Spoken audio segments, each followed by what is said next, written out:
তিন দফা বন্যার পর পানি কমার সাথে সাথে সুনামগঞ্জে দেখা দিয়েছে তীব্র নদী ভাঙনের কবলে পড়ে ইতোমধ্যে বিলীন হয়ে গেছে শতাধিক বসত বাড়ি, ফসলি জমি। জীবন ঝুঁকি নিয়ে নির্ঘুম রাত কাটাচ্ছেন নদী তীরবর্তী মানুষ। স্ত্রী সন্তানদের রক্ষায় রাত জেগে পাহারা দিচ্ছেন গ্রামের পুরুষ সদস্যরা। নতুন লাক্স, যাতে আছে ভিটামিন সি ও ই, আমাকে দেয় দাগহীন উজ্জ্বলতা। জেলার 11টি স্থানের 8 কিলোমিটার জায়গা ভাঙন কবলিত হিসেবে চিহ্নিত করলেও এখনো কাজ শুরু করেনি পাওবো। ওই জায়গাতে আমরা ঘর নদী ভাঙনে চলে গেছে, নদীর সাথে বিলীন হয়ে গেছে। সুরমার ভাঙনে হয়েছেন গৃহহীন। সেই দুঃসহ স্মৃতির কথাই জানাচ্ছিলেন সুনামগঞ্জ সদরের সদরগড় গ্রামের মিজানুর রহমান।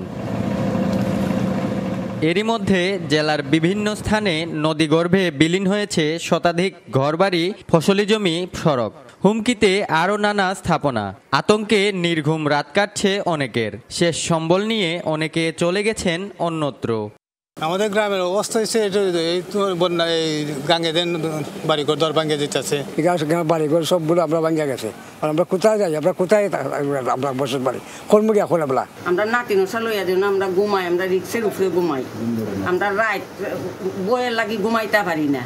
দফায় দফায় বন্যার পর কমছে পানি, তার সাথে দেখা দিয়েছে ভাঙন। স্থানীয়দের অভিযোগ, অবৈধভাবে ড্রেজার বসিয়ে বালু উত্তোলনের কারণে ভাঙনের তীব্রতা আরও বেড়েছে।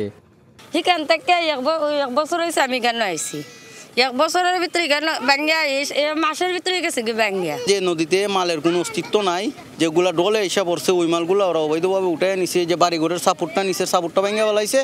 এখন যে জায়গায় আমরা আছি, রাতে ঘুমামো যে আমরা যারা পুরুষ লোক আছি এইখানে, আমরা রাতে ঘুমাই না। আমি বিভিন্ন জায়গায় যোগাযোগ করি, যেমন পানি উন্নয়ন বোর্ড বা ডিসি মহোদয় বা যে সংসদ সদস্য যারা আছেন, অনেকের সঙ্গে আমি যোগাযোগ করি।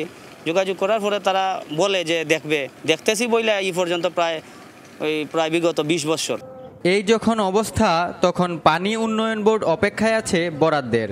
তারপরই শুরু হবে কাজ। 11টি স্থানে আমরা চিহ্নিত করেছি এবং এই চিহ্নিত করে এগুলো ঊর্ধ্বতন কর্তৃপক্ষকে অবহিত করেছি এবং তারা যদি আমাদেরকে এখানে জরুরি আপৎকালীন কাজ বাস্তবায়নের জন্য অনুমতি দেয়, তাহলে সেক্ষেত্রে আমরা জিও ব্যাগ দিয়ে এই স্থানগুলো জরুরি ভিত্তিতে আপৎকালীন কাজ বাস্তবায়ন করে নদী ভাঙনকে রক্ষা করব।